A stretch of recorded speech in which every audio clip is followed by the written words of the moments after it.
to January 2025. I started this project. Just one more project among the 50 or so I've created over the past 5 years. Some lasted for weeks, others didn't survive a day. But this one is different. Back in 2020, when COVID hit the world, I decided to spend my time at home learning how to code. I dropped my economic studies and started teaching myself programming, especially in game development. At first, I couldn't even write a single line of code. I was passionate but completely lost.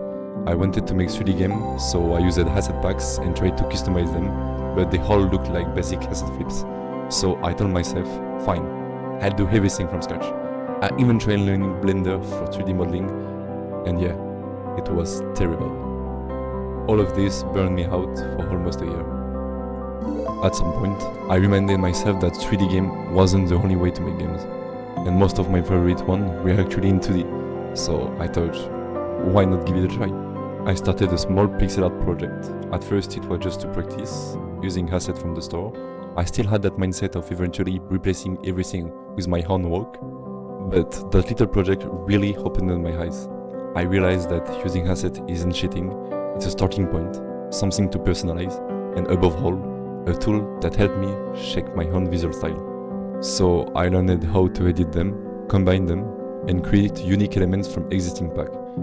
And for the first time, I actually felt comfortable with the visual side of game dev.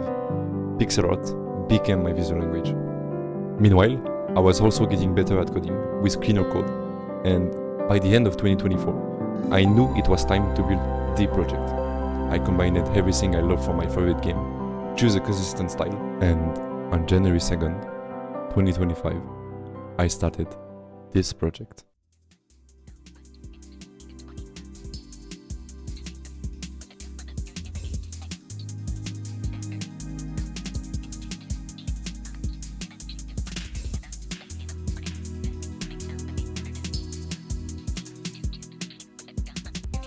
The game is an RPG. Visually, it might look like a mix between Terraria and Stardew Valley, but my inspiration goes far beyond that.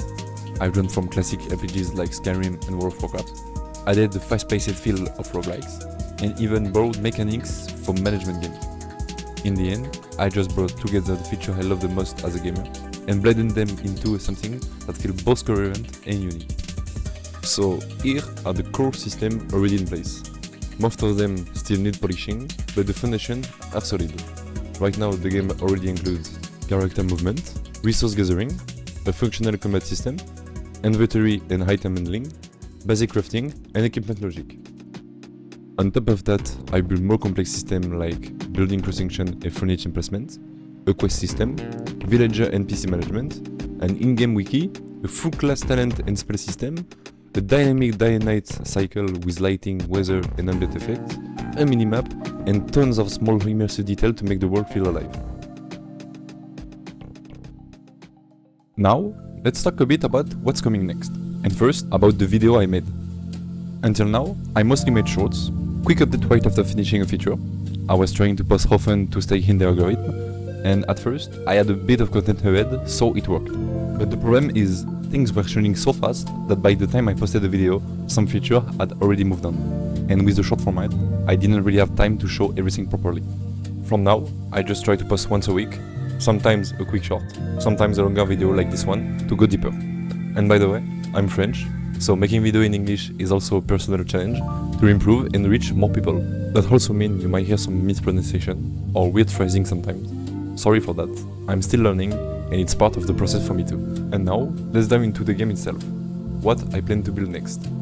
Well, there is a lot. I don't really follow a strict order. Most of the time, I just go with what inspires me. Sometimes I pick up where I left off the day before, and sometimes I switch completely to something else.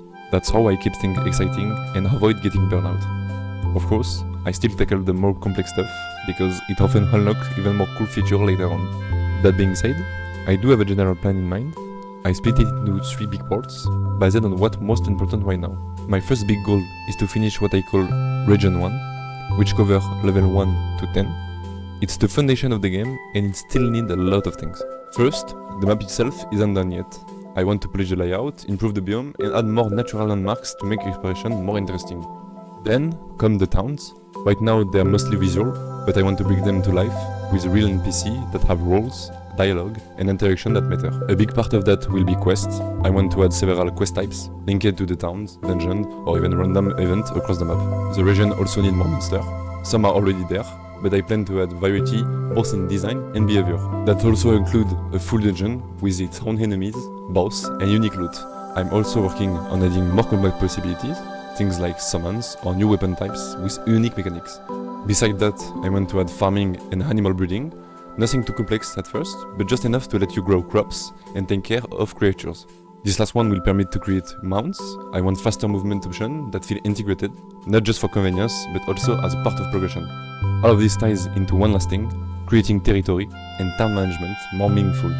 I want players to feel like they're building something over time, not just placing stuff over the world. And once Region 1 is fully built, the rest of the game will be much easier to expand. So next, I'll be focusing on developing the next zone, each tied to a different stage of player progression. So after the 1 to 10 area, I start working on region 10 to 20, with its own biome, new enemies, dungeon, and equipment. It's the same logic as region 1, but now the structure is ready, so everything will go faster. In parallel, I want to bring more lore into the game. I've already started writing some ideas, stories about the world past, how it became, what is it now, and where it's going.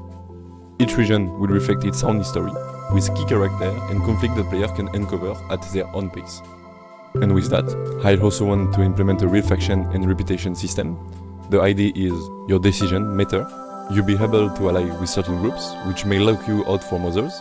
Some towns will welcome you, others may attack you on site depending on your choice. You can trade, betray, help, or fight depending on who you side with. It won't be part of the main story, but it will make the world feel more dynamic and reactive to your actions. There is also some essential system I've kept for later, like the menu and save system. I usually add them once the core gameplay is stable, and at this point, it will be the case. The idea is to let the player fully customize their experience. There will be difficulty presets, like easy, normal, and hard, but also custom settings to tweak loot drop rates, XP gain, mouse spawn rate, day duration, and more. Once all of that will be done, the game will already be in a playable state. At that point, I will probably release it in early access. And yes, the game will be paid. My plan is to start with a small price, around 5 euros during early access, and later, when the full version is complete, maybe go up to 15 or 20. But only if I feel the game really deserves it by then.